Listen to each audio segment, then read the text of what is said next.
Hello everyone, this is Priya Kale and welcome to Cosmic Diaries for the week of January 13th to January 19th. And welcome to a new year and a full moon week. There's a full moon coming up in Cancer on the 16th of January. And so naturally, as we begin this week and as we lead up to the full moon and even a couple of days after the full moon, this is going to be a lot of high energy. Emotions are running high, people are going to be rather emotional and sensitive. And this full moon is also bringing us to the culmination of a cycle that began with the new moon on the 1st of January. So it would be helpful for you to look back and see what was going on around then and what you were putting into motion and what was beginning, because you're going to see a revelation and something come to full circle with this full moon. There were, at the time of the new moon, as we began the year, it was a new cycle, but it also marked the end of a year, definitely. But this year, with the planets coinciding with the new year as they did, it was also the end of a powerful new cycle. This new moon was conjunct Pluto, and Pluto is all about change and transformation. So in some ways, although it was the beginning of the end. And this full moon is clearing the slate. Whatever we were not unable to release, or as the new moon called for a conscious release of emotions. But wherever there have been lingering emotions, there's going to be a sense of resolution as we come up with this full moon.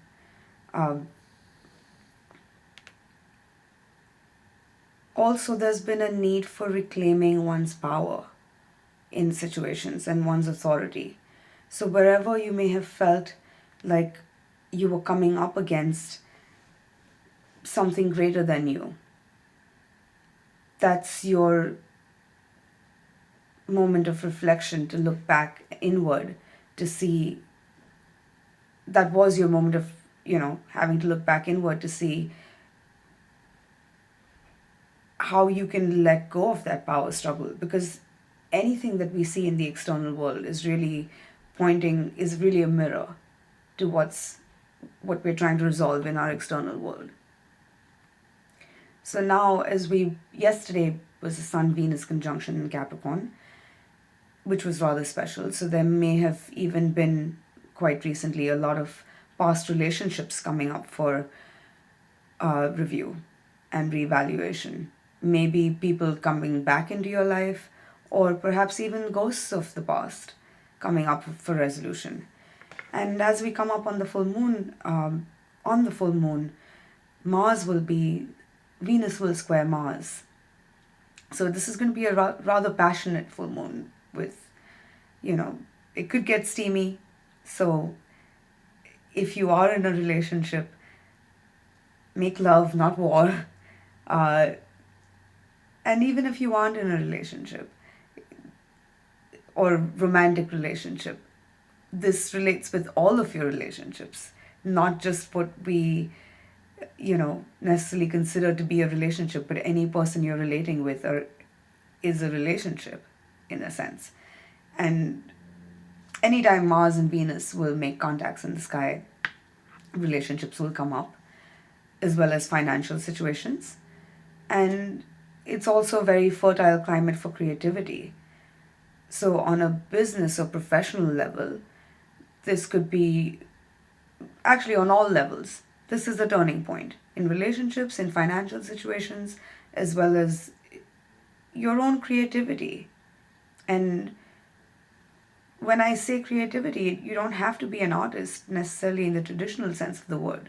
Even if you're coding programs for computers, that's still a creative process. If you're cooking, that's a creative process. Any number of things. Everything that you create that's new is a creative process. But I digress. Coming back to the planets, which is Venus squares Mars. Squares are always a point of inner resolution. They're a 90-degree angle between planets. So Venus and Mars are currently, or at the time of the full moon, going to be forming a 90-degree angle. And this is what signifies that turning point. But it can also be a point of friction.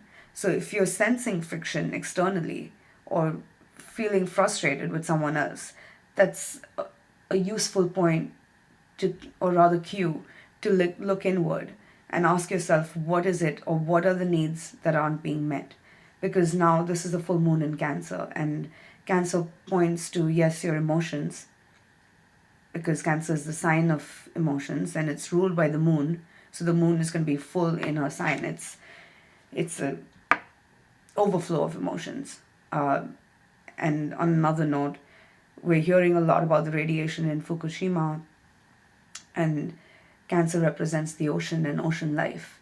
And the new moon was conjunct Pluto, which is about death and transformation. And ever since that new moon, we've been hearing more and more stories about contaminated fish and the radiation levels.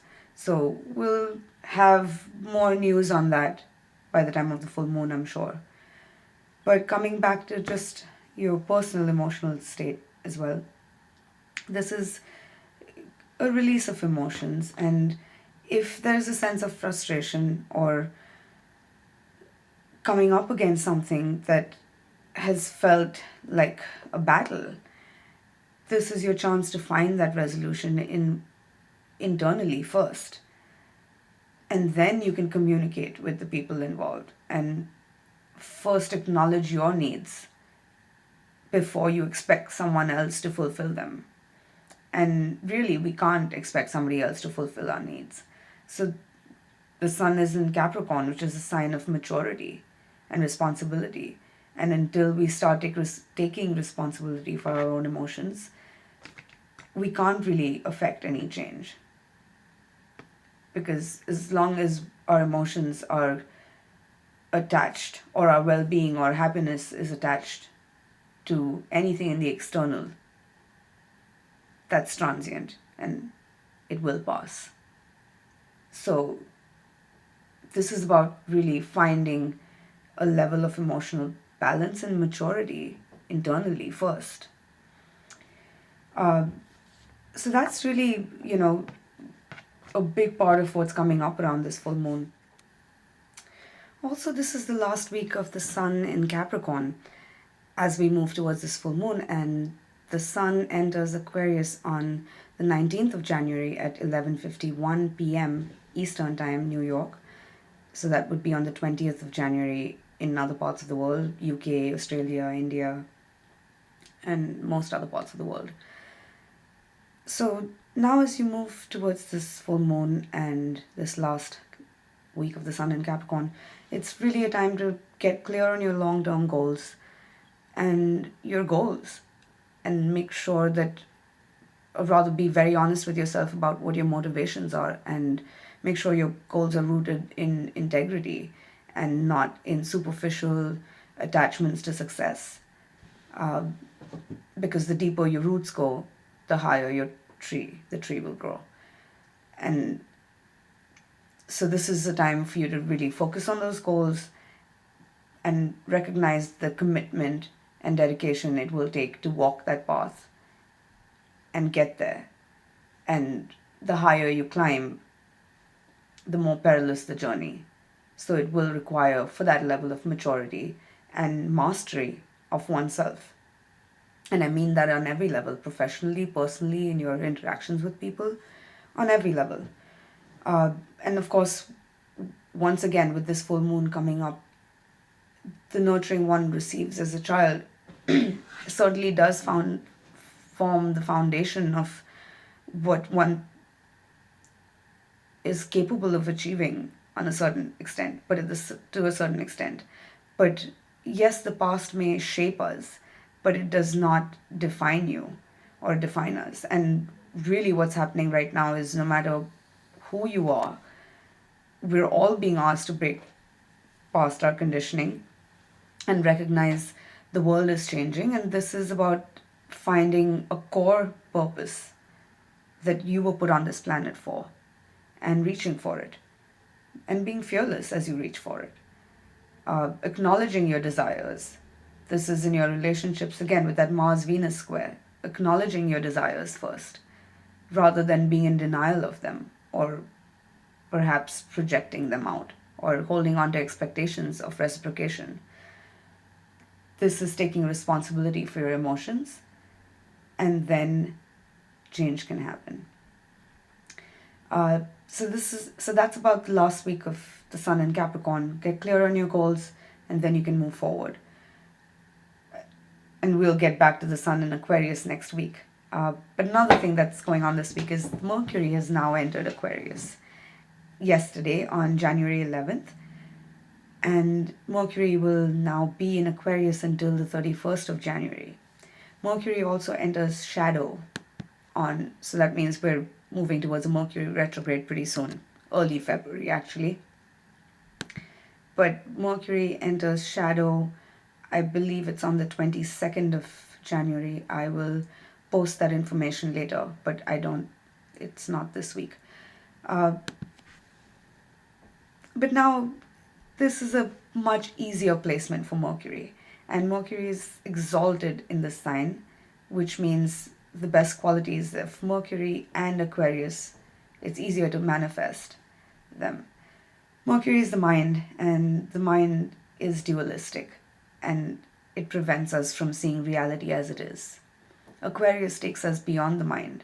So in this sign, it's easier for Mercury or the mind to be a satellite dish and just be a receiver for information. And the more you can do this consciously, the more you can keep an open mind, you can create that space for inspiration to strike. Also, in your communication, honesty is important, truth is important, and definitely more important than trying to please everyone, because ultimately you can't please everybody. You can only be honest with yourself. And especially this week, at the time of this full moon, Mercury will be in a sextile to Uranus in Aries. And Uranus is the modern ruler of Aquarius. Saturn is the other ruler. And so with Mercury in a harmonious angle with Uranus, you can definitely expect some unexpected conversations and unexpected information coming to light. And with Venus and Mars in a square and the moon full and emotional, that's why it's more important for you to be aware of your own emotions, take responsibility for them, and then you can have conversations that could be a breath of fresh air. And they may be difficult conversations, but it may be easier to say what you need to say if you can be emotionally detached from a situation. And that can only happen if a situation is not emotionally charged, which most situations will be at this point. But if you're able to take responsibility for your own emotions, then you can find a way to release them consciously without projecting them, and still finding a way to clear the air and say what needs to be said. So that's it for this week. I'll be back with you with more astrology next week. Thank you for listening and tuning in. And this is Priya Kale. Take care of yourselves. Happy full moon. And I'll catch you again soon.